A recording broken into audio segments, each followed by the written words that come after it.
Galera, agora a gente vai falar sobre o assunto que atualmente mais me motiva, que eu mais estudo, que eu mais trabalho no dia a dia, tanto na UTI quanto no ensino, que é a ultrassonografia point of care. Mas o que é exatamente um exame point of care? Quando a gente chama um exame point of care, a gente já vai entender exatamente o que é, mas só para mostrar a importância tão grande de um exame point of care, do que é o ultrassom, né, do ensino, por exemplo, da anatomia, da semiologia com ultrassom, eu acredito que vocês conheçam já essa maravilhosa obra. Essa maravilhosa obra é a Lição de Anatomia do Dr. Tulpe, pintado por Rembrandt em 1632. 1632, o Dr. Tulpe ensinava lá na Holanda, lá nos Países Baixos, a anatomia, só que, na verdade, com o uso do ultrassom ensinando anatomia, o próprio Rembrandt reconheceu essa importância e reeditou sua grande obra. E hoje, a lição de anatomia do Dr. Tulpe, ela tem que ser feita também com ultrassom. Mas quando eu falo ultrassom point of care ultrasonography. O que é um exame point of care? É um exame que originalmente, um exame point of care, é um exame que originalmente, vai cair na prova, pessoal, originalmente foi desenhado para ser um exame complementar. O exame point of care é um exame que originalmente foi desenhado para ser um exame complementar, mas nós que somos médicos de beira do leito, a gente utiliza essa técnica, executa, interpreta e toma conduta na beira do leito. O melhor exemplo de um exame point of care é o glicosímetro. O glicosímetro, na década de 80, quando o professor Erlon se formou, como é que ele sabia a glicemia dos pacientes? Ele sabia a glicemia dos pacientes, colhendo o sangue do paciente, levava para o laboratório, e aí 2 horas depois ele tinha resultado. E aí chegava o caboclo do laboratório e falou assim, olha, 2 horas atrás a glicemia do seu paciente era 300. E ele falou assim, mas 2 horas atrás? Eu quero saber agora. Colhe sangue do paciente, leva ao laboratório, 2 horas depois você tem o resultado. Ou seja, a incorporação do glicosímetro, daquele aparelhinho portátil que hoje para a gente é tão corriqueiro, modificou, revolucionou totalmente o controle glicêmico de pacientes, tanto internados quanto ambulatoriais, acompanhados em casa. Realmente modificou totalmente o cuidado desses pacientes. E o ultrassom point of care traz exatamente a mesma ideia. Quando eu falo para vocês ultrassonografia ou ecocardiografia, eu tenho certeza que vocês vão pensar naquele ser humano, aquele radiologista ou aquele ecocardiografista que fica trancado na sala dele, normalmente a -2, -3 graus de temperatura, e ele fica ali fazendo 60, 70, 80 exames numa manhã ou numa tarde, e se você vai discutir algum caso para ele fala assim, coloca no pedido e eu boto o laudo. O laudo dele tem uma descrição da imagem. Hoje em dia, o radiologista ele tem laudos puramente descritivos e com muito pouco raciocínio clínico. Se a gente for conversar com um radiologista de 60, 70 anos de idade, 50 anos de medicina, ele faz um laudo que contempla a clínica do paciente. Ele é um bom clínico. O radiologista antigo é um bom clínico. Hoje, os radiologistas são meros descritores de imagem. Nada contra os radiologistas, cada um segue a sua vocação. Né? Mas, na verdade, apesar de eu não ter radiologista ou cardiologista, ecocardiografista, 24 horas por dia na minha UTI, no meu hospital, eu tenho pacientes com choque, eu tenho pacientes com ciência respiratória, eu tenho pacientes que precisam de um procedimento invasivo 24 horas por dia na minha UTI. Eu tenho 24 horas por dia pacientes chegando da emergência do HC que precisam do diagnóstico diferencial do choque, diagnóstico diferencial da ciência respiratória e de procedimentos invasivos. E é justamente isso que o ultrassom point of care representa. É a utilização do ultrassom, do mesmo jeito que a gente usa o glicosímetro, a gente passa a utilizar a ultrassonografia à beira do leito. Não de uma forma tão descritiva, de uma forma tão completa como um radiologista faz. Mas eu preciso responder a pergunta clínica. Qual é a causa do choque? E para a causa de choque, eu tenho 3 ou 4 causas possíveis. Né? Para causa de ciência respiratória, eu tenho 3 ou 4 padrões possíveis que eu preciso identificar e realizar o diagnóstico diferencial do paciente. É essa a ideia do ultrassom point of care. Mas hoje, a ultrassonografia point of care, ela é mais do que só uma ferramenta diagnóstica. ela também é uma ferramenta de ensino. É uma ferramenta de ensino que a gente deve incorporar no ensino de graduação. E é basicamente por isso que eu estou aqui hoje, para falar para vocês que, sem dúvida, esse uso do ultrassom é muito importante para o diagnóstico. A gente vai mostrar e demonstrar aqui na prática. Alunos de medicina realizando exames de ultrassom foram meus alunos no 5º período lá da UFRJ, aprenderam a ultrassonografia point of care lá no 5º período, continuaram o seu treinamento e hoje também dão aula, tiveram recentemente aqui na Liga de Anatomia, convidados pelo Diogo. Foi muito legal, uma experiência muito legal, eles ficaram muito felizes. Eu também fiquei muito feliz com a presença deles aqui na UF. Então, na verdade, hoje o ultrassom ele é muito mais ultrassom point of care em termos de diagnóstico e em termos de ensino, mais do que simplesmente uma ferramenta de exame complementar feita por um especialista. Para essa realidade existir, de fato, a gente precisa de um binômio. E esse binômio é a disponibilidade da tecnologia. Como eu disse a vocês, eu não tenho conflito de interesse com nenhuma marca, absolutamente nenhuma marca de ultrassom, receber nenhum tostão para fazer propaganda desses caras. Portanto, eu posso dizer a vocês, todos os aparelhos têm a mesma qualidade para a gente fazer o exame point of care. Todos, não importa se é GE, se é Mindray, se é Madison, Samsung, se é Zaot, Sonosite, etc. GE, não faz diferença. O aparelho que eu tiver disponível eu posso utilizar para o point of care. Eu tenho um aparelho que o radiologista não quer mais utilizar. Um aparelho que o radiologista acha que não serve mais para ele. Está ligando? A sonda está funcionando? Para a gente serve. Tá? Então pode deixar no departamento de emergência, pode deixar para a gente lá na UTI, e a gente vai dar a utilização. A gente pode utilizar tanto os aparelhos semi-portáteis, que são aqueles aparelhos grandões que tem rodinhas, que a gente pode levar na beira do leito do paciente. A gente pode utilizar aparelhos portáteis, que são esses parecidos com o notebook, e até aparelhos portáteis, ultra portáteis, do tamanho de um celular. Esse aqui é o GE Viscan, que tem uma sonda setorial. Esse aqui é o Viscan Dual Probe, que tem uma sonda setorial e uma sonda linear. Existem outros aparelhos sendo lançados. Mais uma vez, eu não tenho conflito de interesse, né? Apesar aqui como modelo, olha que bonito. Essa foto é minha, não é da Philips, tá certo? Esse é o Philips Lumify, que na verdade a Philips na Europa e nos Estados Unidos já tem um modelo de aluguel. Eles alugam a sonda linear ou a sonda setorial por $200 por mês e você conecta no seu tablet Android e transforma o seu tablet. Eu também não tenho conflito de interesse nenhum com Android, com nenhum desses. E você transforma o seu aparelho em um aparelho de ultrassom point of care. Olha que interessante, aqui no exame com a sonda linear. Esse é o Luca Di Belli, também é nosso sócio lá no Ensino Médico. O Luca trabalhou como modelo já em diversos países do mundo, modelo de ultrassom, é importante dizer. E esse é o Diego Barca, é o coordenador da Unifox, a sociedade que eu faço parte, é o coordenador da Argentina, e ele está utilizando a sonda setorial no Sonosite iVis, que também é como se fosse um tablet, inclusive utiliza o Android no seu sistema operacional para fazer ultrassom cardíaco. Então, existe uma tendência muito grande hoje de dispositivos muito miniaturizados, dispositivos do tamanho de um celular, do tamanho de um tablet, que a gente pode levar até a beira do leito e cada vez mais conectados. O Sonosite iVis, por exemplo, a gente pode realizar um exame aqui e do outro lado do mundo, esse exame está aparecendo na tela de um computador. Se eu tiver uma rede Wi-Fi para ele conectar, e eu posso ter uma tele-ultrassonografia, um apoio diagnóstico em qualquer parte do mundo e até em outro planeta. Né? Então imagina, se eu tenho um astronauta realizando o exame, e isso existe, isso é um projeto da NASA que existe desde 2004, os astronautas aprendem a fazer ultrassom, a técnica do ultrassom, e essa imagem viaja para a Terra, e os médicos da NASA, aqui na Terra, eles interpretam esse ultrassom que é feito no espaço pelos astronautas.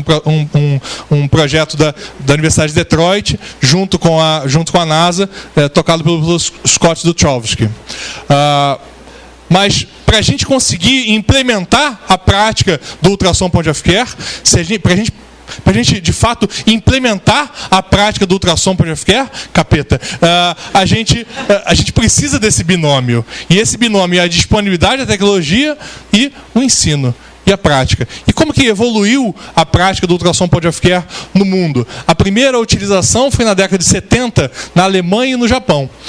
Cirurgiões passaram, cirurgiões que outrora realizavam lavado peritoneal diagnóstico, imagina, eles consideravam aquele lavado muito invasivo, era dependente do cirurgião, o clínico que estava ali na sala de emergência, ele não sabia fazer, então quando se aventurava a fazer, fazia besteira, é um procedimento invasivo, causa infecção, imagina um procedimento que você não pode repetir, fez uma vez lavado, você não pode fazer nunca mais, então os cirurgiões tiveram a ideia de fazer, eu vou chamar o radiologista para fazer o exame e descobrir onde tem líquido, se existe líquido livre na cavidade. E aí chamaram o radiologista, cirurgião, sempre muito amável, sempre muito carinhoso, falando com muito carinho para o radiologista. Vem fazer esse exame aqui. O radiologista, muito prestativo, vocês conhecem, o radiologista vocês conseguem identificar no hospital de longe, porque ele caminha de uma forma peculiar. Ele caminha assim, cheio de boa vontade, ele vai caminhando. Tem um paciente grave. Acelera, radiologista. Vai, radiologista. Aí o radiologista chegou. 2 horas depois, chegou na beira do leito. E o cirurgião está ali do lado, né? Paciente pra caramba, né? Faz aí o exame, faz aí. Aí o radiologista, o fígado do paciente tem uma textura cogênica, a aorta do paciente, a parede dispensada, o baço do paciente. Não, eu quero saber se tem líquido livre na cavidade. Não, mas a aorta aqui, eu quero saber se tem líquido livre. A cava do paciente, a bexiga, eu quero saber se tem líquido. Me dá aqui que eu faço. Pronto, estava criado o primeiro exame point of care. Né? O cirurgião passou a realizar lá na Alemanha e no Japão, né? Vocês sabem, a personalidade de cirurgião é igual em qualquer lugar do mundo, né? Se for nos Estados Unidos, os são amáveis, lá na Madagascar, o cirurgião é amável, em qualquer lugar, cirurgião é amável. Nova Zelândia, cirurgião é amável em qualquer lugar. Os cirurgiões são iguais, né? Então, olha lá. Aí o que aconteceu? Olha que interessante. Em 1989, a primeira UTI do mundo a comprar um aparelho totalmente dedicado foi a UTI do professor François Jardin, no Hospital Ambroise Paré, em Paris.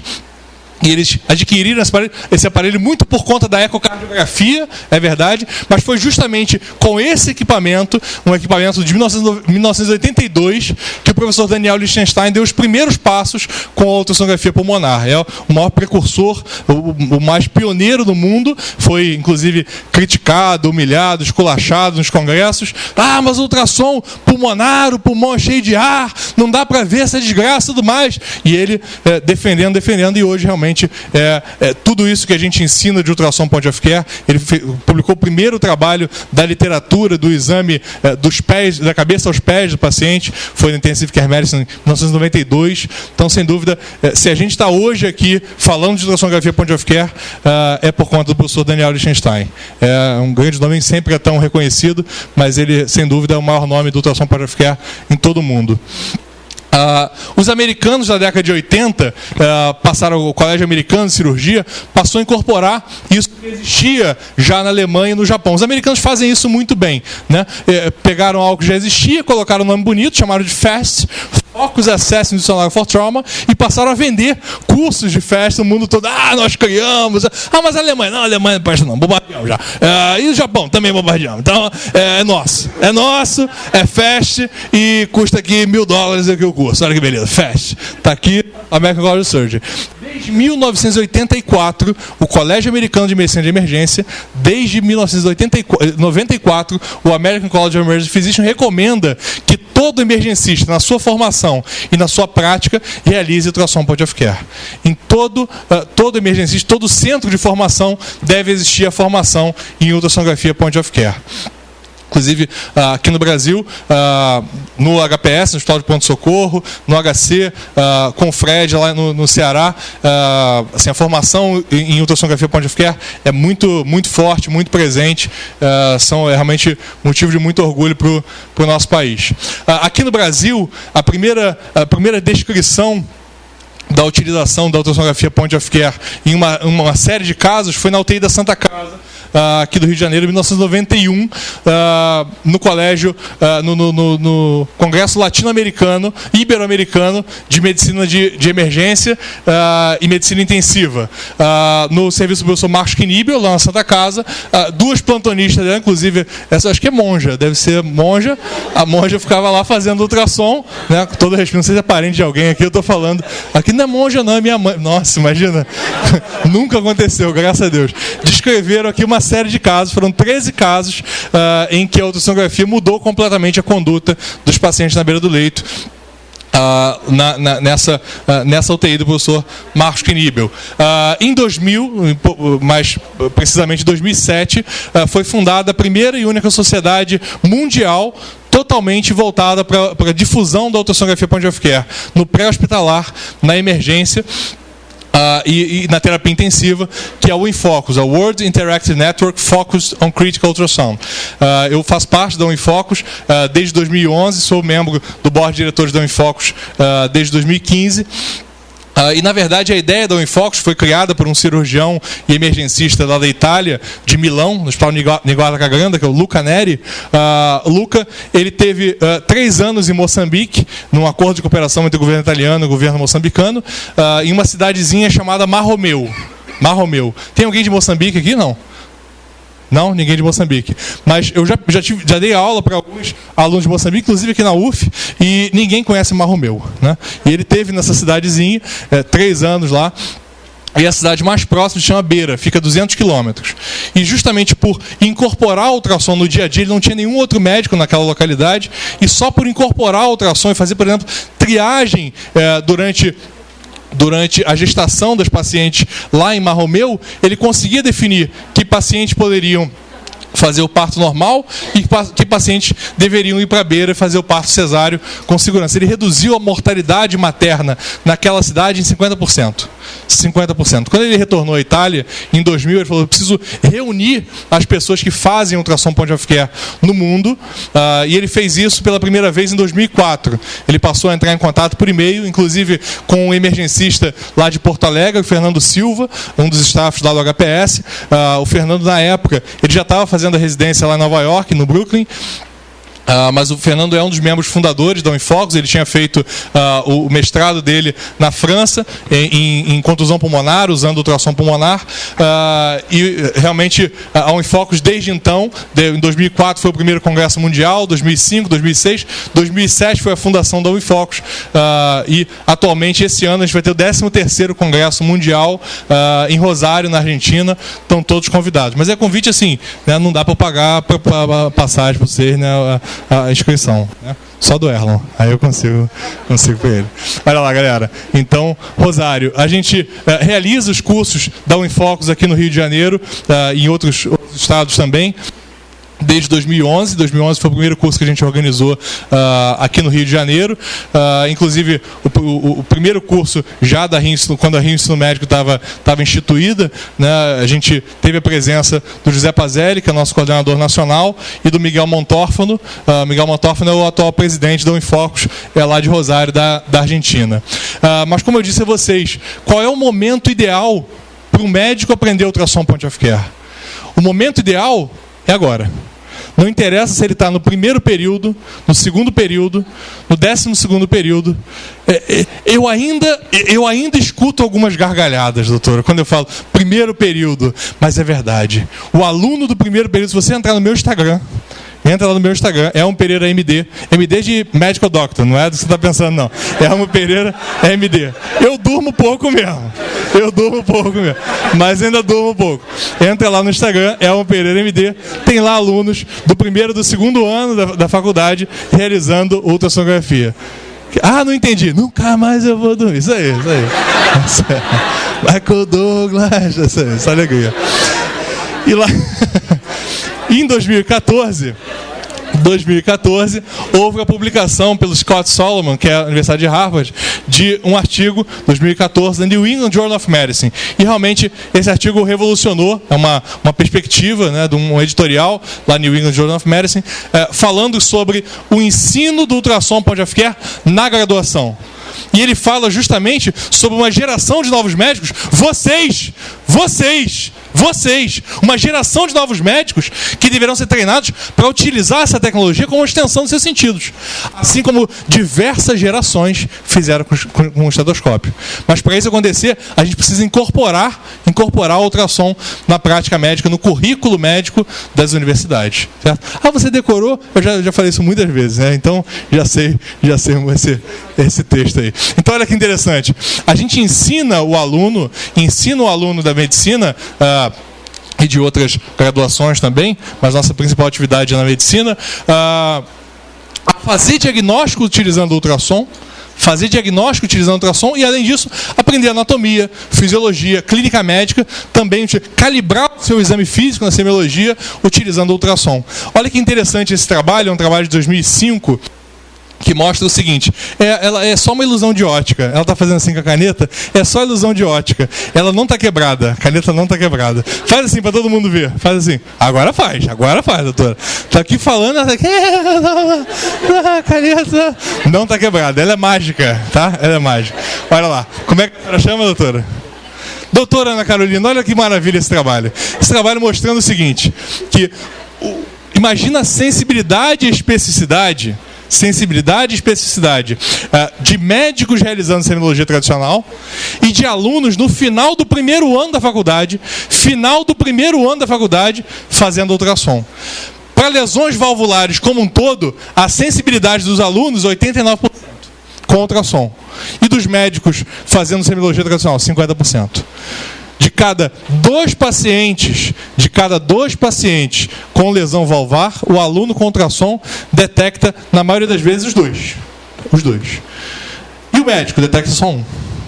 Olha lá. Nas vezes que o aluno detecta, realmente ele está acertando. A especificidade é alta também. O médico também. Mas a sensibilidade, olha só. Olha a diferença de sensibilidade para lesões que têm sopros sistólicos, lesões que têm sopros diastólicos, para lesões com sopros diastólicos, com estenose mitral, por exemplo. É muito difícil fazer o diagnóstico auscultando uma estenose mitral. Olha a sensibilidade do médico com o estetoscópio. 16%. E do aluno, 75%. Então, o aluno tem 5 vezes mais chance de detectar um sopro existente se é um sopro diastólico. Olha lá.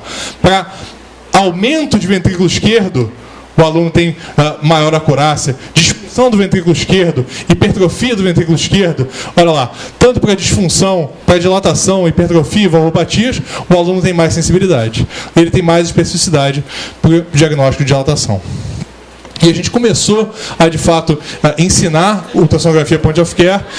Em 2013, os alunos gostaram muito, tirando esse boneco aqui, tirando esse aqui, galera, né, vibrava.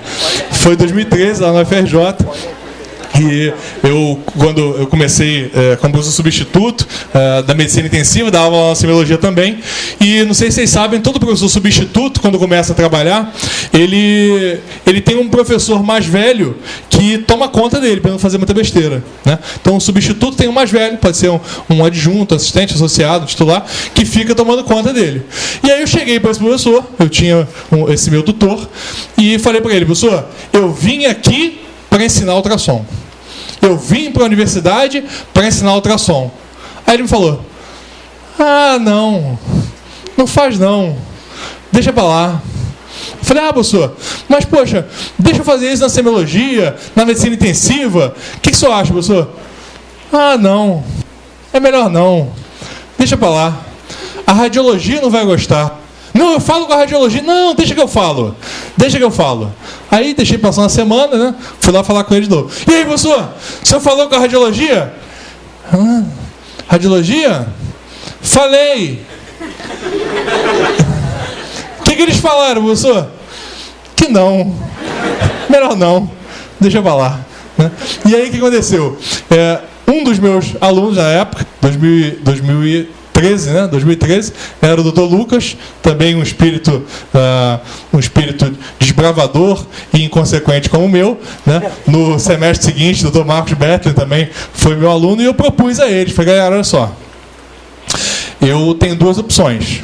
Ou a gente vai dar aula de semiologia tradicional, tranquilo, vai cobrir o programa todo, tal, como está lá no programa, ou a gente vai dar aula do programa todo e e mais ultrassom point of care. Mas o que acontece? Vocês não podem contar para ninguém, porque foi proibido, né? Não podem contar para ninguém. Em 3 dias a faculdade toda estava sabendo, né? E aí os alunos também queriam, e a gente começou a fazer práticas com os outros alunos também, até que chegou em 2014. 2014 saiu aquele artigo no New England, e aí, imagina, saiu o artigo no New England. A gente tinha sido a primeira escola a fazer isso de forma integrada no currículo, né, no 5º período. E aí eu falei, pô, é a hora, né? Saiu o artigo no New England, chegou minha hora, né, de...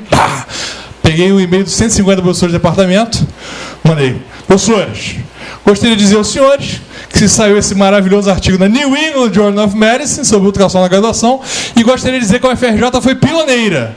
Aí eu juntei no mesmo e-mail New England e pioneira. Aí recebi, né? Parabéns, é muito bom. Você é uma boa. Keep up the good work. Então, até inglês recebi. O cara é professor da universidade. Eu, professor da universidade, mandava em inglês. Keep up the good work. Esse é. Sentiu que esse é alto nível, né? Esse aí, pesquisador da CAPES nível 1A. Esse aí. Só fala inglês com ele. Se falar bom dia, não responde. Tem que dizer good morning. Good morning. Oh, good morning. I'm professor. Eu não vou falar o nome dele, não. Olha lá. Olha lá. Então, spoiler. Posso não. E aí, os alunos, de maneira geral, gostaram muito. Olha que legal. O doutor Lucas. Você vê como é que o tempo faz mal para a pessoa, né? Levanta aqui, doutor Lucas. Olha aqui. Olha aqui. Quem acha que o doutor Lucas piorou com o tempo?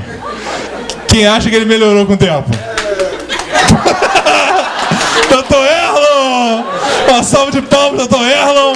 Mente como ninguém! Que maravilha! Que maravilha! Doutor Lucas, eu achei que ia ser tua apoteose agora, cara. Eu achei que ia ser aquele momento. Nada. Doutor PV, doutora Júlia, doutora Keren, doutor Vidinha, que não está mais entre nós, né? Ele foi quando alguém sai do meu grupo de estudo, eu digo que morreu, né? Então ele saiu, né? Então para mim morreu. Mas o Vidinha eu guardo com carinho. A gente até hoje faz, não sei se o pessoal conhece, o vídeo é muito popular nas faculdades. Eu vi o Osberg, que é o Luca aqui também. O Luca continua com a gente aí até hoje. E até hoje, a gente, quando vai tirar uma foto, tem que tirar uma foto igual o Vidinha. É o Vidinha. Olha que beleza. Esse é o Vidinha.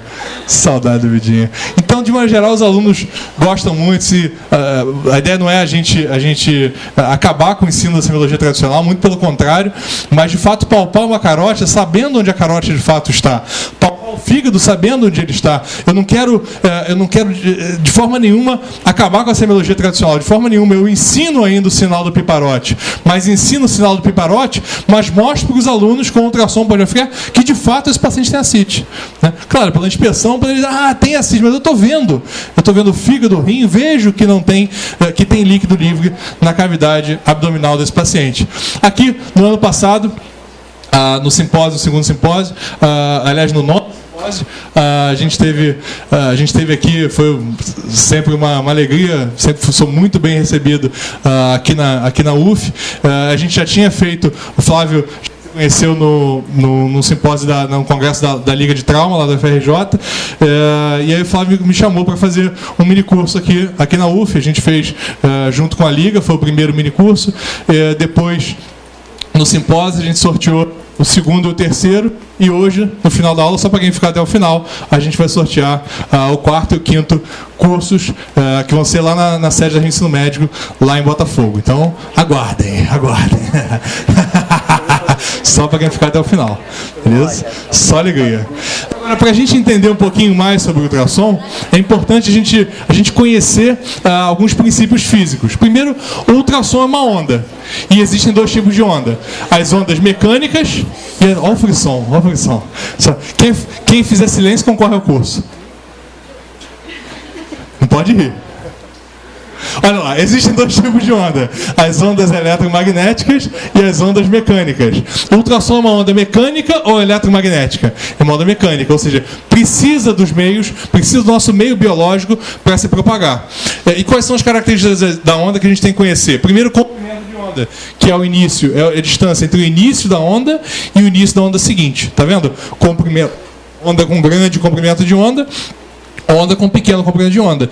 E é fácil a gente entender que quanto maior o comprimento de onda, mais profundas são as estruturas. Olha lá, não vão concorrer ao curso, olha lá, já estão indo embora. Tchau, tchau, tá bom, beijo, tchau. Olha lá.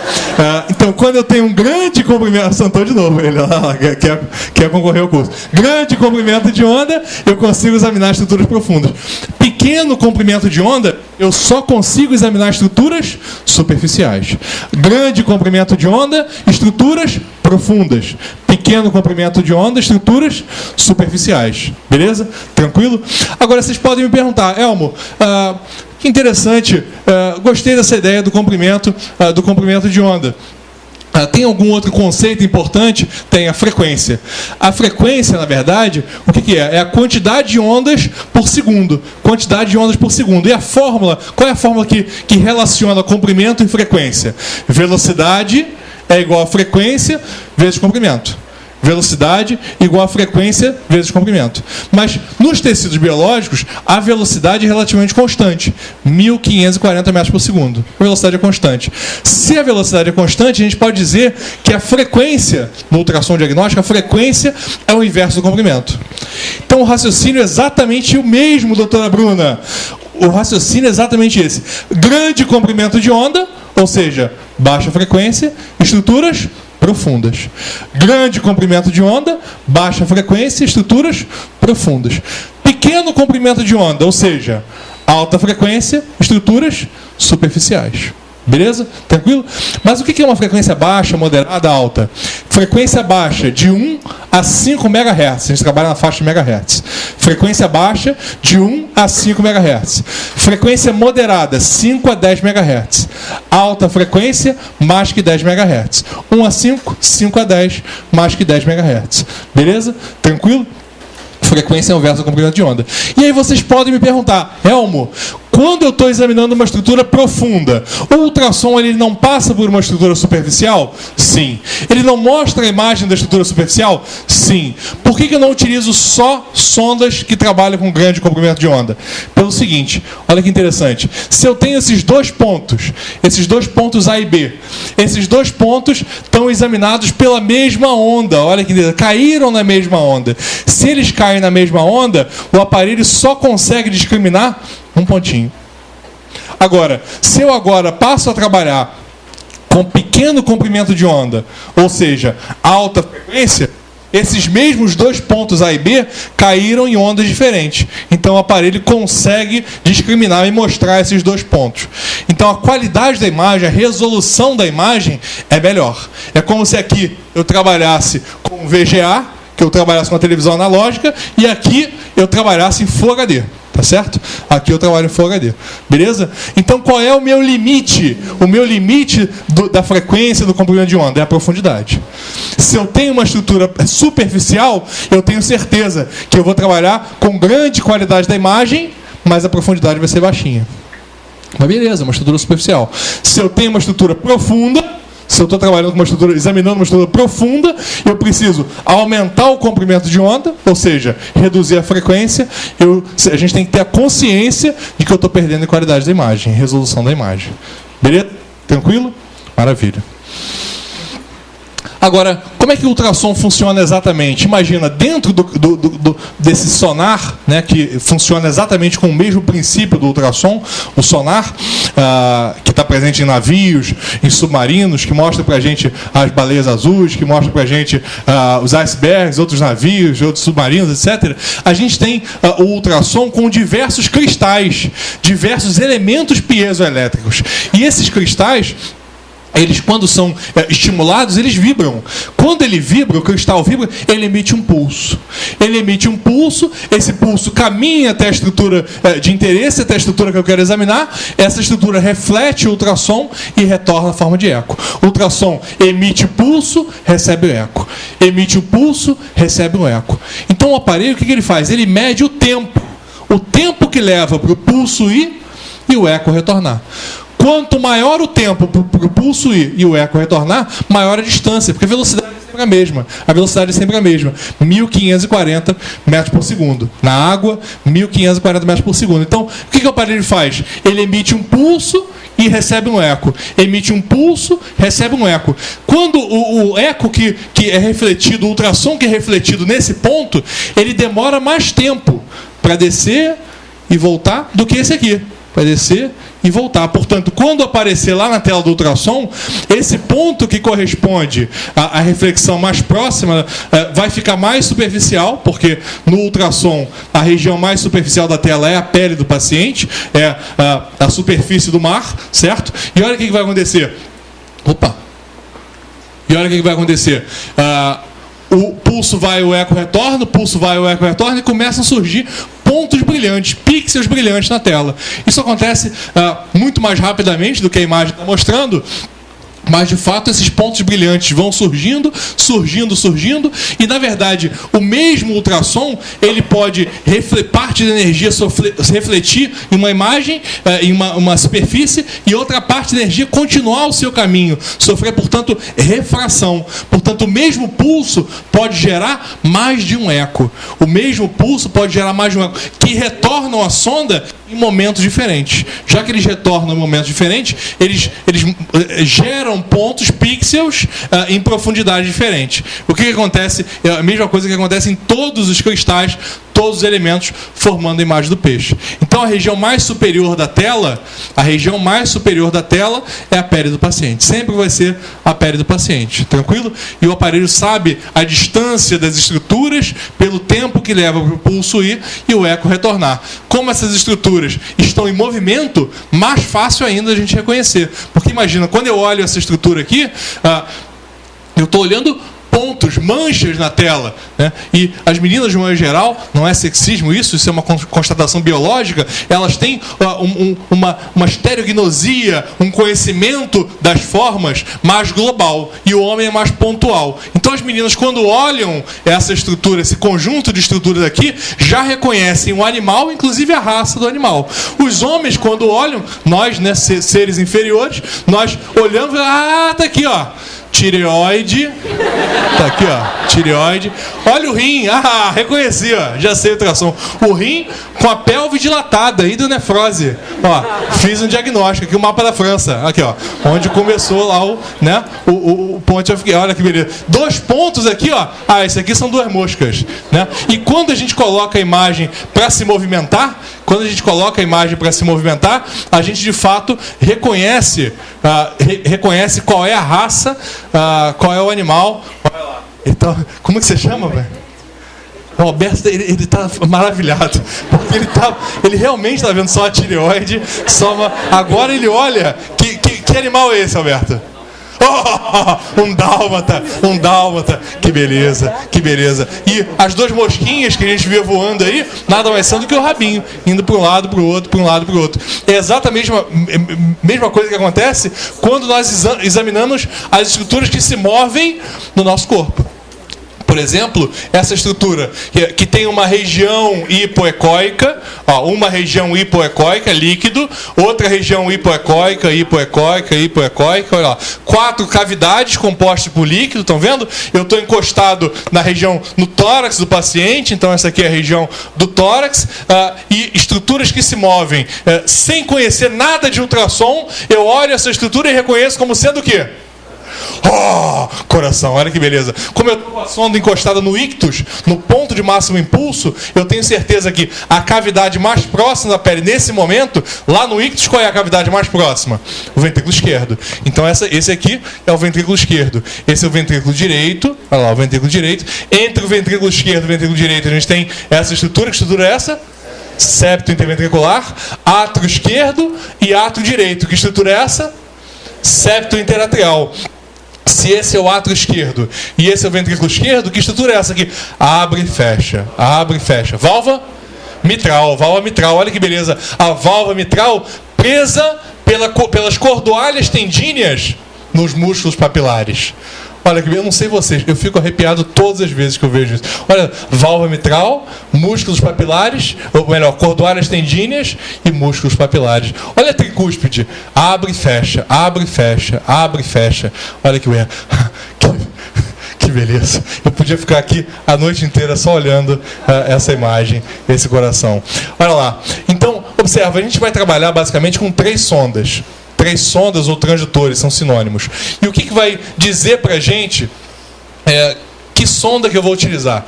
Primeiro, o formato do seu footprint. Footprint é pegada, é o formato dessa região que eu vou encostar no paciente, essa região acinzentada. E olhando, cada imagem aqui corresponde à sonda que a gente está observando. Olha o formato da pele, tá vendo? Ó? Formato da pele, um formato convexo. E o formato do footprint? Convexo, por isso que eu chamo de sonda convexa. Certo? Sonda convexa. Essa aqui, ó, linear, sonda linear. E essa terceira, tá vendo? Eu tenho uma sonda, um footprint pequenininho. E esse footprint pequenininho, a partir dele, o ultrassom diverge. Estão vendo? Ó? O ultrassom divergindo, formando o setor de um círculo. Uma fatia de pizza, né? O setor de um círculo. Setor de um círculo, por isso sonda setorial. Sonda setorial. Então, mesmo que eu não saiba qual sonda foi utilizada, só de observar a região do footprint, a região da pele mais superficial da tela, eu consigo dizer que sonda foi utilizada aqui? Sonda convexa. Sonda linear e sonda setorial. Convexa, linear e setorial. Qual é a outra característica das sondas que a gente precisa conhecer? Além do formato do seu footprint, a gente precisa saber em que frequência cada uma delas trabalham. A sonda convexa, 2 a 5 MHz. Estruturas profundas ou superficiais? É uma frequência alta ou uma frequência baixa? Frequência baixa. Se a frequência é baixa, o comprimento de onda é grande. Portanto, estruturas profundas, beleza. A sonda linear, 6 a 13 MHz.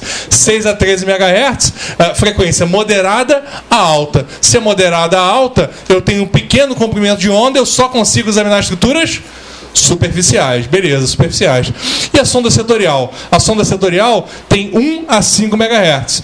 1 a 5 MHz significa uma frequência alta, moderada ou baixa?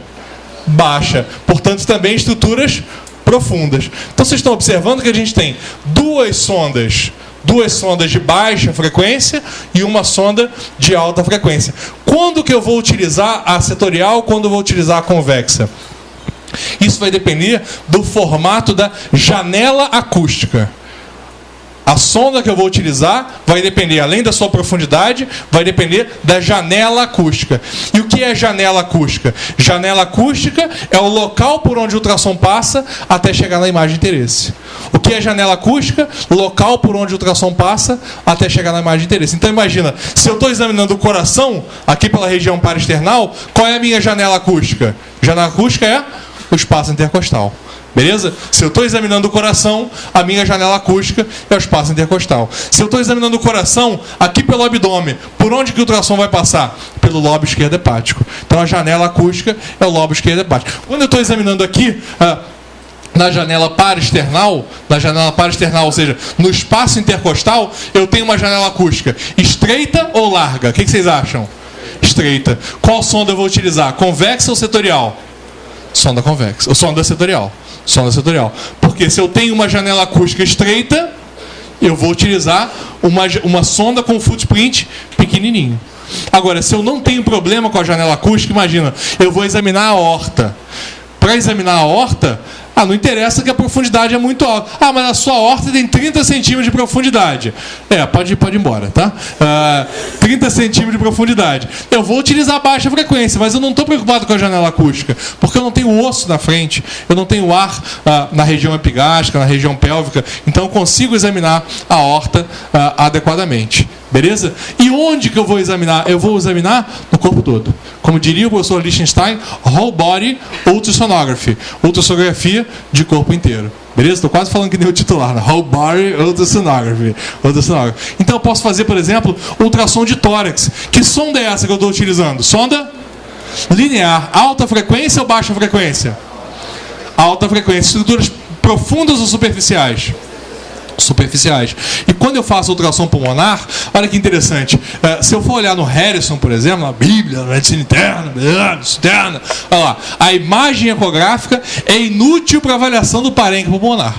por isso que eu não leio o Harrison, né? Olha lá o Harrison, né? Na verdade, vou interpretar para vocês o que está escrito aqui. Está dizendo que, na verdade, como o ultrassom, como o pulmão é um órgão aerado. Se o pulmão é um órgão aerado, o ultrassom ele não vai penetrar no pulmão aerado, no pulmão normal. Mas ele vai formar artefatos, aí sim. E a análise desses artefatos, é o que o professor Daniel Lichtenstein fala pra gente, é que a análise desses artefatos é a base da ecografia pulmonar. E a gente vai aprender a entender, a reconhecer esses artefatos. A primeira pergunta que a gente faz é: será que isso funciona ou não funciona? E o que Lichtenstein mostrou para a gente em diversas publicações, uma das mais interessantes é essa de 2004, da Anesthesiology, mostra que o ultrassom em pacientes com SARA, paciente que eu tenho dificuldade de transportar lá para o departamento de radiologia, para fazer uma tomografia nesse paciente. Imagina, o que eu tenho normalmente? Eu tenho ausculta e tenho radiografia para avaliar esse doente. Certo? Ausculta, radiografia. Tem gasometria também. Mas quando eu incorporo o ultrassom, olha para onde vai a minha acurácia diagnóstica. 61, 47, vai para 93%. 36, 70. Olha a sensibilidade da ausculta para reconhecer uma pneumonia. A sensibilidade da ausculta. Em quantos pacientes a gente vai reconhecer, a gente vai encontrar aqueles achados tão bonitos de uma síndrome de consolidação. Eu vou auscultar a pectorilóquia, eu vou auscultar broncofonia. Meu esteto, eu te amo, meu esteto. 8%. Olha lá, 8%. Tá vendo? E com ultrassom, 93%. Eu não digo que o estetoscópio não serve mais para nada, não digo isso. Porque imagina a síndrome obstrutiva, você encostar o estetoscópio e encontrar uma corná. Meu amigo, isso é lindo. Um sibilo, isso o ultrassom nunca vai dar para vocês. A não ser que você coloque um estetoscópio dentro do ultrassom, né? Daí dá para fazer, Mas o estetoscópio nunca vai te mostrar um sibilo. O estetoscópio nunca vai te mostrar um ronco. Nunca vai te mostrar uma cornagem. Tá certo? Nunca vai te mostrar um estridor, na verdade. Um estridor. Olha lá. 97% de acurácia, 95% para edema pulmonar, para derrame pleural, pneumonia, edema pulmonar, diagnósticos comuns na unidade de terapia intensiva, no paciente crítico, o ultrassom tem alta acurácia, sem necessitar transportar o paciente para outro local. A gente não está vendo muito bem o footprint aqui, mas eu garanto a vocês, essa é uma sonda convexa. Uma sonda convexa, com a orientação da sonda voltada para a região cefálica do paciente, ou seja, aqui é a região cefálica, aqui é a região caudal, pele e cada vez mais profundo no paciente. Se eu estou transversal às costelas, essa aqui é uma costela, tá? Essa linha hiperecogênica é uma costela e como é osso, não deixa passar o ultrassom, forma-se uma sombra acústica posterior. Ok? Eu tenho outra costela, periósteo da costela, sombra acústica posterior. Se aqui tem uma costela e outra costela, essa região aqui corresponde a quem? O espaço intercostal. Então, abaixo do espaço intercostal, vocês estão visualizando essa linha hiperecogênica e, mais interessante, observem bem essa linha hiperecogênica. Todos conseguem ver, até do finalzinho, galera encostada na parede, consegue visualizar, ó, que essa linha desliza para a direita e para a esquerda. Para a direita e para a esquerda. Todos conseguem visualizar? Se não, por favor, apaguem as luzes. E a gente consegue observar, olha lá, linha para a direita e linha para a esquerda. A linha para a direita e linha para a esquerda significa o deslizamento pleural. O deslizamento pleural, o deslizamento pulmonar, significa o quê? Significa que qual é a pleura que se movimenta? A pleura, que eu acho que vai ser mais importante. Calma, não durmam. Olha lá. Deslizamento para a direita.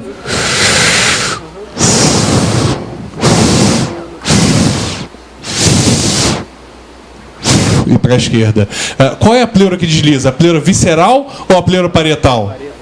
É a pleura visceral. Portanto, se eu observo o deslizamento, significa que as duas pleuras, parietal e visceral, estão encostadas. Ou seja, se eu encontro o deslizamento pleural, eu tenho certeza absoluta, eu não tenho pneumotórax. Olha lá.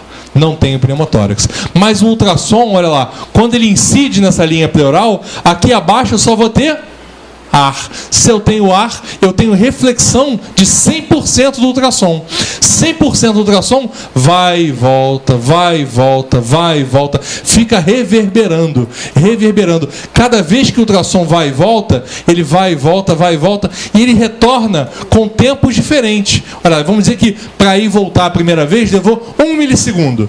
1 milissegundo para ir e voltar. Para ir e voltar uma segunda vez, quanto tempo leva? 1 milissegundo. Então, o tempo total, 2 milissegundos. Né? Então, o aparelho está vendo um eco voltar, 1 milissegundo. Outro eco voltar, 2 milissegundos. Outro eco voltar, 3 milissegundos. Estão vendo que os ecos estão retornando com cada vez mais tempo? Então, o aparelho entende que eu tenho linhas pleurais, eu tenho linhas formadas pela pleura visceral parietal várias vezes dentro do doente.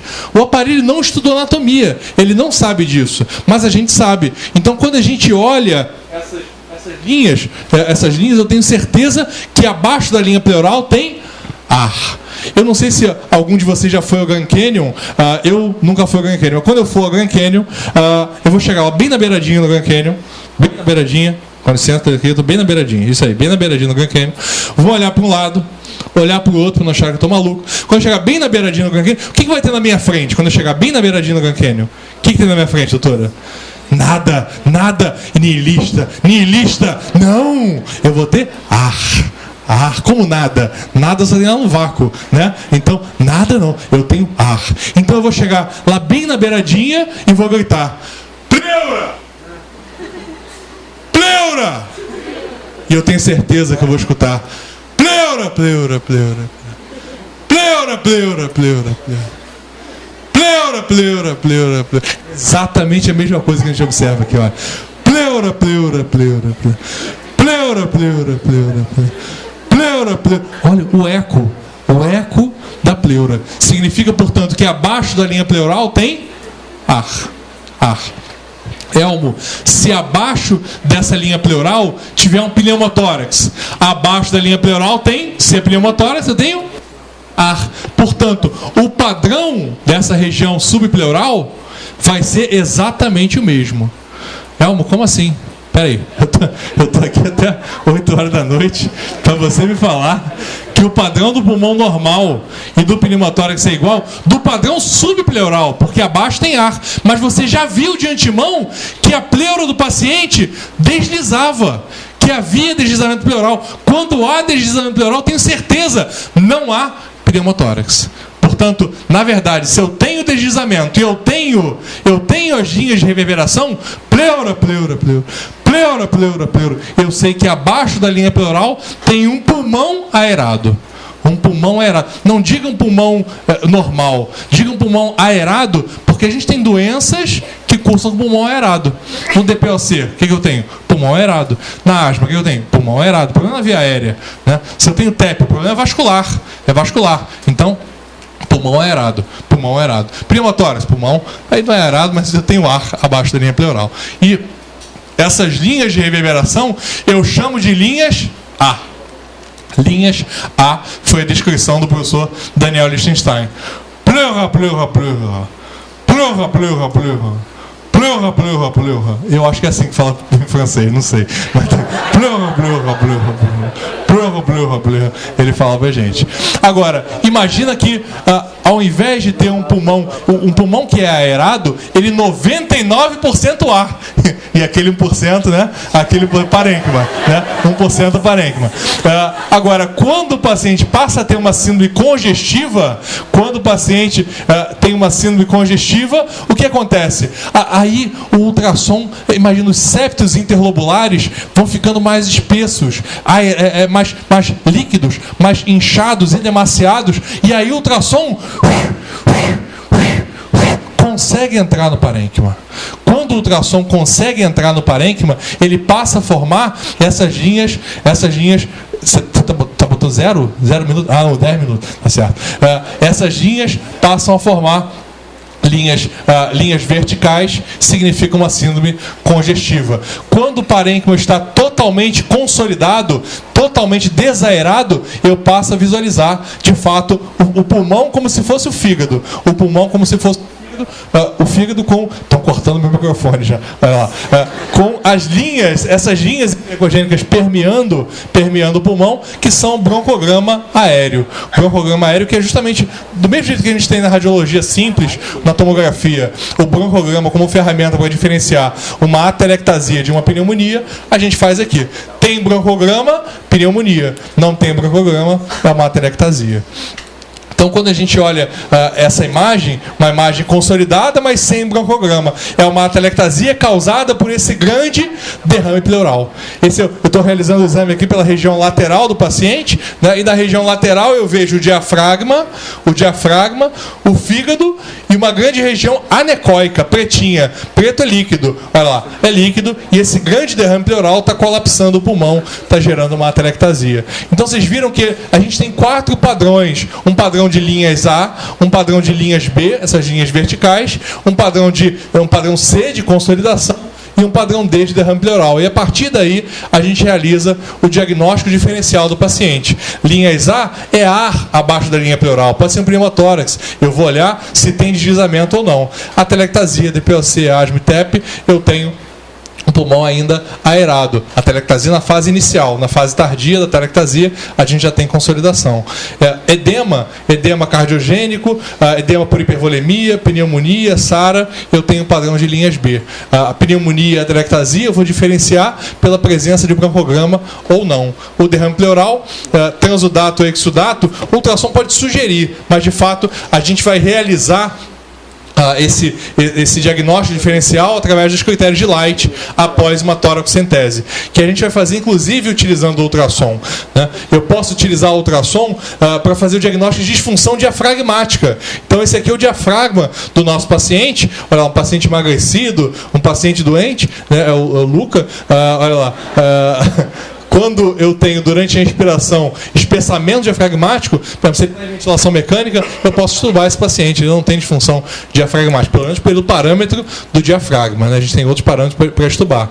Olha lá, o diafragma, a excursão diafragmática, quando inspira, olha, o diafragma desce, vai para a região pélvica e em direção à região pélvica, e na expiração ele sobe. Olha que interessante. Inspira, expira. E eu consigo, se eu tenho uma movimentação maior que 2,5 centímetros, eu tenho certeza absoluta, ele não tem disfunção diafragmática. Se ele tem menos de 1 centímetro de movimentação do diafragma, eu tenho com certeza uma disfunção diafragmática importante. A toracocentese, a gente pode marcar o local no paciente que tem derrame pleural, o local que tem a maior distância entre a pele e o pulmão, né? Maior quantidade de derrame, e após a paramentação adequada, a gente pode realizar essa toracocentese dinâmica, né? Ao mesmo tempo que eu visualizo com ultrassom, eu realizo a punção.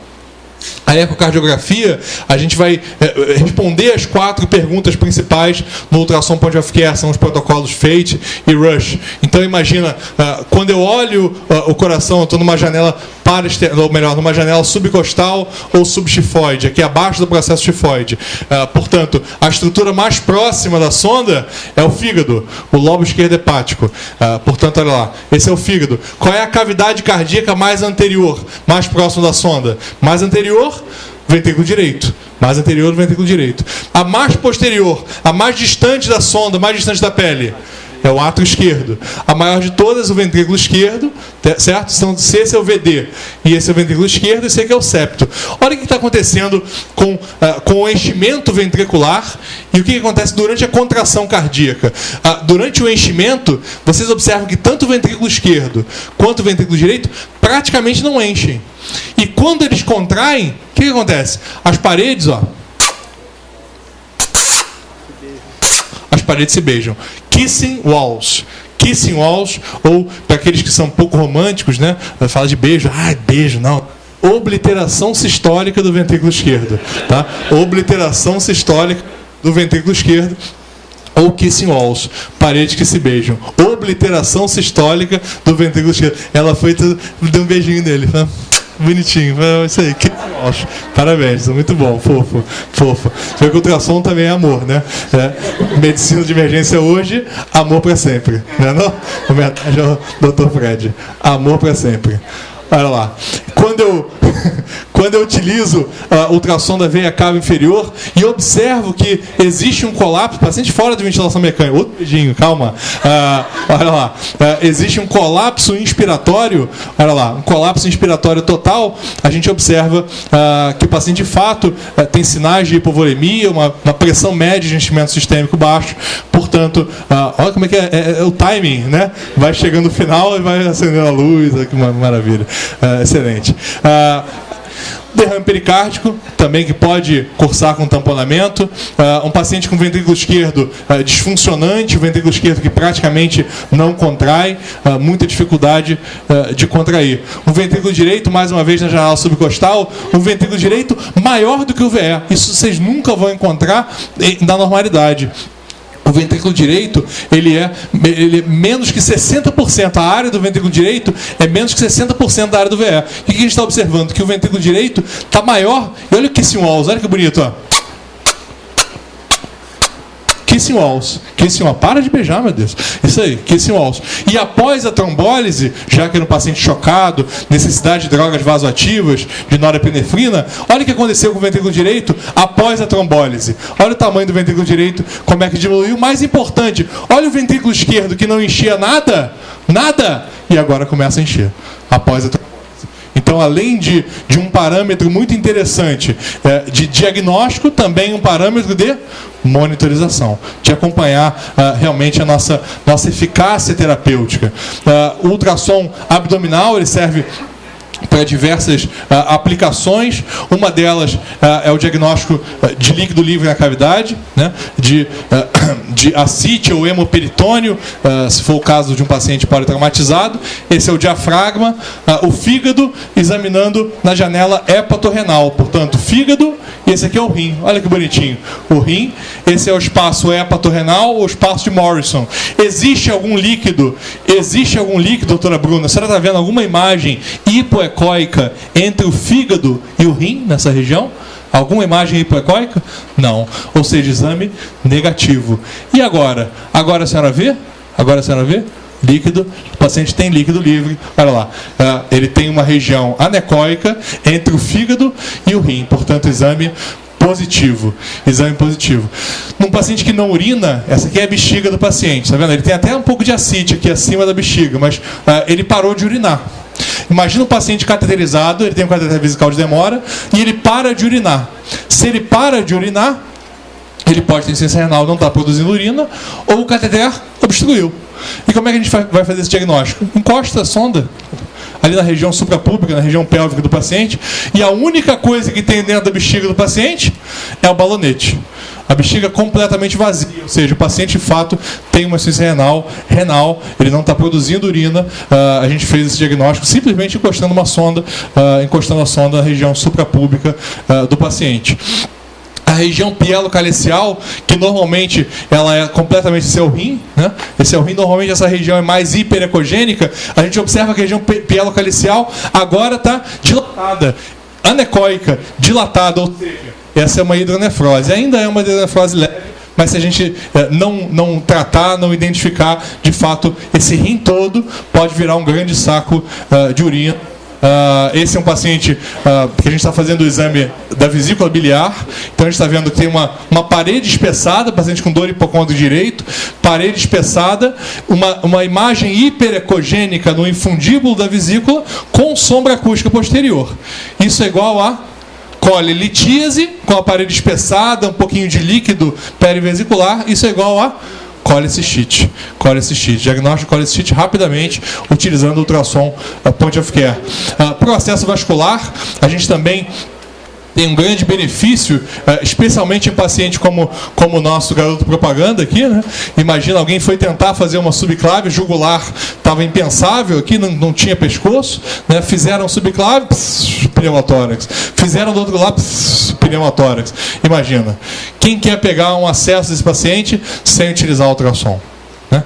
Quem quer? Quem quer? Levanta a mão. Você é responsável, como é que você quer? Capeta, demônio, isso aí, muito bem, maravilha. Se converteu agora, muito bem, maravilha. Olha lá. A gente pode realizar o acesso tanto de jugular, femoral e também de subclávia, que a gente está realizando aqui, o acesso de axilar / subclávia. com muita facilidade. Eu tenho que examinar o paciente, nunca esquecer de examinar o paciente antes do procedimento, até antes da paramentação, e eu posso realizar a punção tanto num corte transversal, em que eu não vejo toda a progressão da agulha, mas quando ela chega no vaso, eu vejo a agulha dentro do vaso e vem o sangue do... Ah, mas tá azul. Calma, modelo, pessoal, fica tranquilo. É um modelo. É um modelo, tá? Fiquem tranquilos. Olha lá. A gente observa tanto no transversal quanto no longitudinal. Melhor, né? Porque eu vejo toda a extensão da progressão da agulha até o interior da veia, né? Vejo toda a progressão. Qual é o problema? Qualquer movimentação da sonda aqui, a gente acaba perdendo a imagem. Então é mais fácil começar no transversal do que no longitudinal, de fato. Depois que vocês pegarem a mão do longitudinal, vocês passam a gostar mais do longitudinal. Eu passo a reconhecer, por exemplo, essa aqui, essa é a tireoide, a carótida e a jugular. Olha que estranho. A jugular, ela está medial, está do lado da tireoide, né? Isso não acontece, eu só reconheci porque eu utilizei o ultrassom. Além disso, reconheci um trombo no interior da veia, não vou realizar o acesso no local da trombose.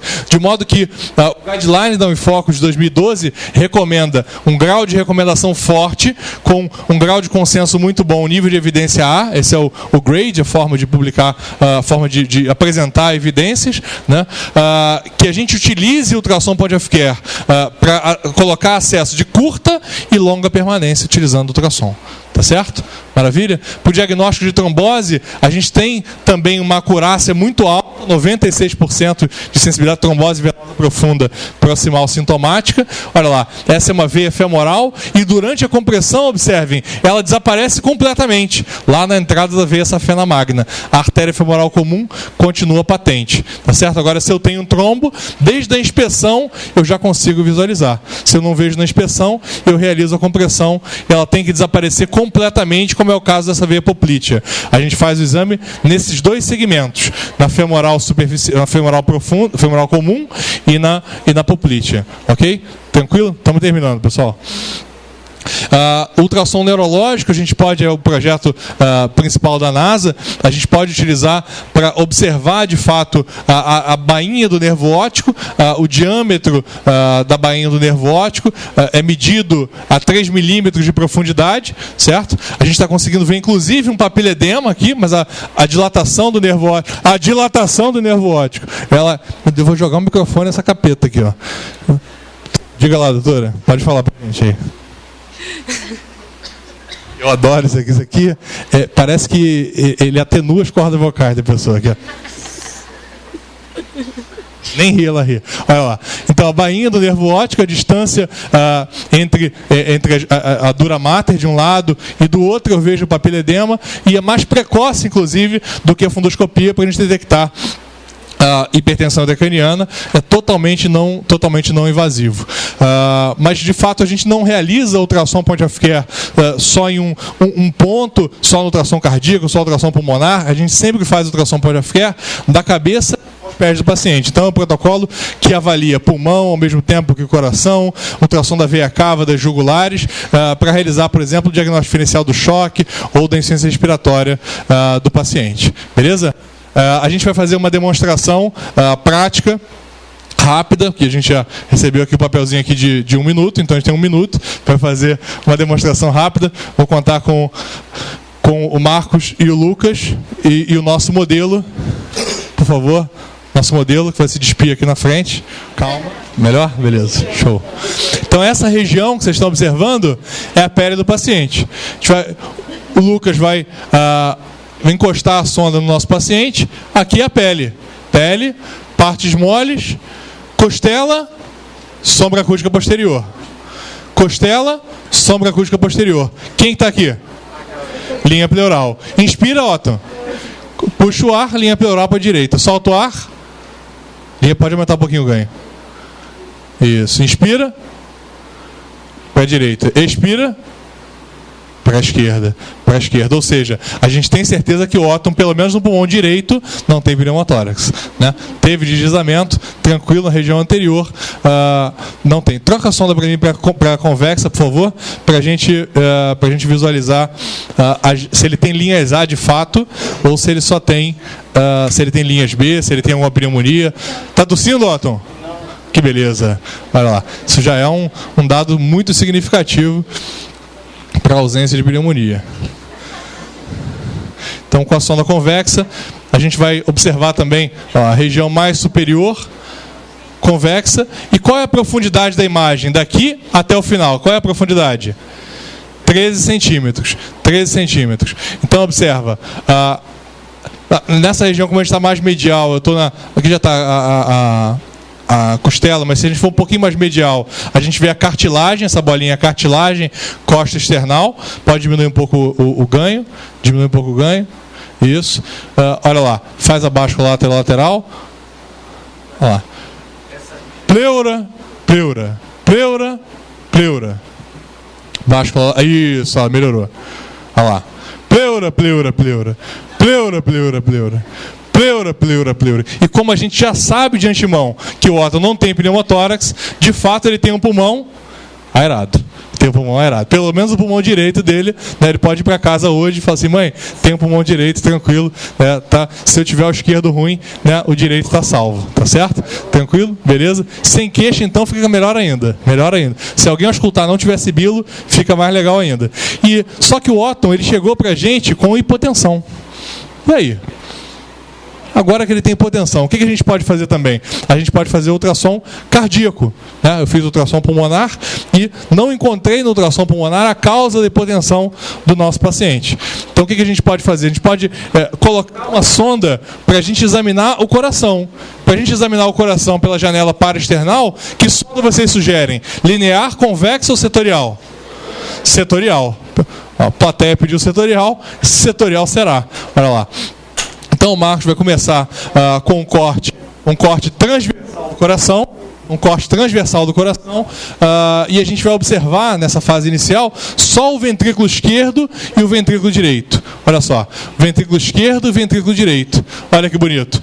O ventrículo esquerdo e o ventrículo direito, formato de meia-lua, tá vendo? De lua crescente, tá vendo? E aqui no meio do ventrículo esquerdo, o que a gente está observando? Olha lá, a válvula mitral. É uma boquinha de peixe, olha lá. Boca de peixe, boca de peixe, boca de peixe, boca de peixe, boca de peixe, boca de peixe, boca de peixe. Olha que bonito. O ventrículo esquerdo e o ventrículo direito. Chega um pouquinho mais em direção aos músculos papilares, Marcos. Olha lá, músculos papilares, músculo papilar anterior, músculo papilar posterior. A gente observa que o ventrículo esquerdo dele está contraindo bem, não tem disfunção ventricular esquerda, também enche bem, olha lá que belo enchimento ventricular. O septo interventricular, observa, se aqui é o ventrículo esquerdo e aqui é o ventrículo direito, quem tem maior pressão? É o VE ou o VD? O VE. E como é que eu tenho certeza que isso está acontecendo com o nosso paciente? Porque o septo, ele está abaulado em direção ao VD. Se ele está abaulado em direção ao VD, eu não tenho uma disfunção grave, pelo menos, do ventrículo direito. Realizando a rotação da sonda de 90 graus, eu passo a visualizar, gira mais um pouquinho, olha lá, que belo, o ventrículo direito, melhora a via de saída, ventrículo direito, ventrículo esquerdo, átrio esquerdo é o mais profundo, o mais superficial, ventrículo direito. Qual é a cavidade mais profunda? Átrio esquerdo, a maior de todas. Olha, aqui é a aorta descendente torácica. Olha que bonito. Aqui é a aorta ascendente e aqui é descendente. Se esse é o átrio esquerdo e esse é o ventrículo esquerdo, que estrutura é essa? A mitral. Olha que bonito, a mitral. O sangue enche por aqui e esvazia, o ventrículo esquerdo esvazia por aqui. Ou seja, a via de saída, a válvula aórtica e a aorta ascendente torácica. Olha que bonito. Por isso que o paciente com uma insuficiência aórtica importante, imagina, uma insuficiência aórtica importante comprime a válvula mitral. Uma insuficiência aórtica importante comprime a válvula mitral. Como é que é o nome daquele sopro, que é um sopro de estenose mitral causada por uma insuficiência mitral? Sopro de Austin Flint, muito bem, olha lá. Austin Flint, por conta disso. Agora vocês estão entendendo por que o sopro acontece? Porque vocês estão vendo a válvula aórtica aqui e a mitral, as duas tão pertinho, e o anel mitral acaba comprimido durante a diástole. E mais uma vez, o ventrículo esquerdo está enchendo bem. O ventrículo esquerdo está enchendo bem. Durante a sístole, as paredes se aproximam.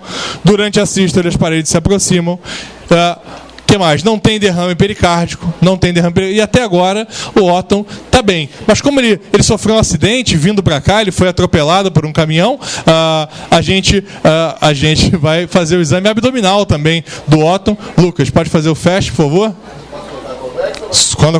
Faz com a setorial, já está com a setorial na mão. Muda só o preset. Mudando para o abdômen, o Lucas vai realizar o exame do espaço hepatorrenal. A gente observa o fígado do paciente. Olha lá. Diafragma, fígado, falta o rim. Cadê o rim?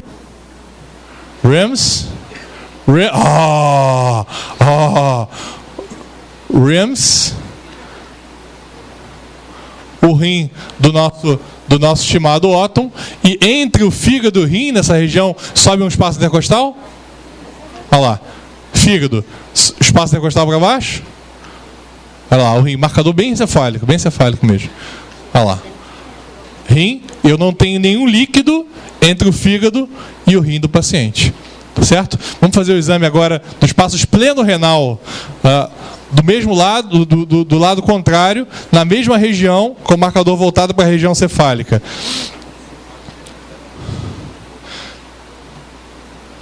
Um espaço intercostal para cima. Esse é mais difícil porque o baço é pequenininho, né?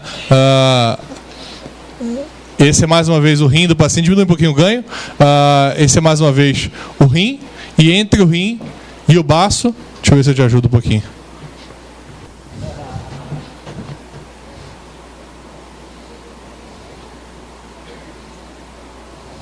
Entre o rim e a janela. Aqui, ó. Esse é o baço e esse é o rim esquerdo. Entre o baço e o rim esquerdo não observo nenhum líquido, nenhuma quantidade de líquido.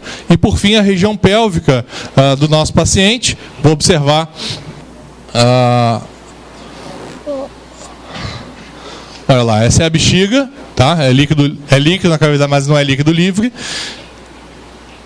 E na região posterior à bexiga, eu só visualizo a próstata. Tá vendo a próstata? Próstata aumentada, né? Coitado. Olha lá. O Otton já velhinho, coitado.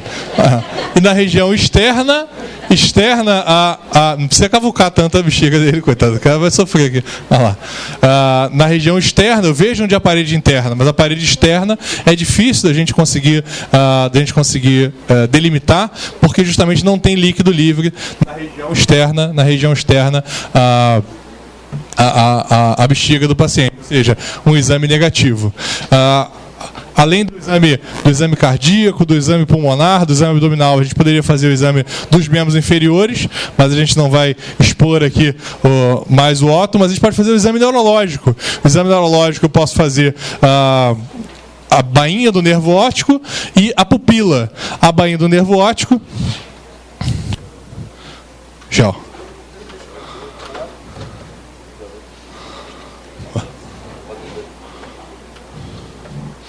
Na bainha do nervo óptico. Deixa eu dar a volta aqui. Vou dar a volta, deixa eu dar a volta. Então, na bainha do nervo óptico. Olha lá. Vocês conseguem observar o globo ocular. Aponta lá, Marcão. O globo ocular. E posteriormente ao globo ocular, a gente tem essa imagem hipoecóica. Esse é o nervo óptico. Os nervos, os músculos e as cartilagens são hipoecóicas.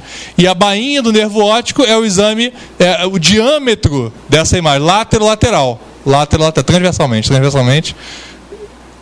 Isso, látero-lateral. Tá vendo a bainha do nervo óptico? Tá vendo que o nervo óptico é tortuoso, tá vendo? Em direção ao quiasma óptico.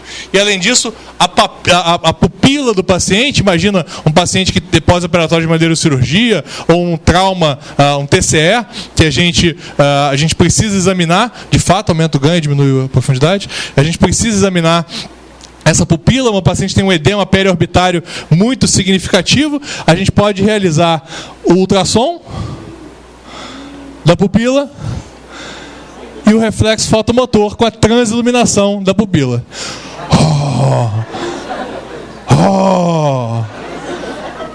Direto e indireto.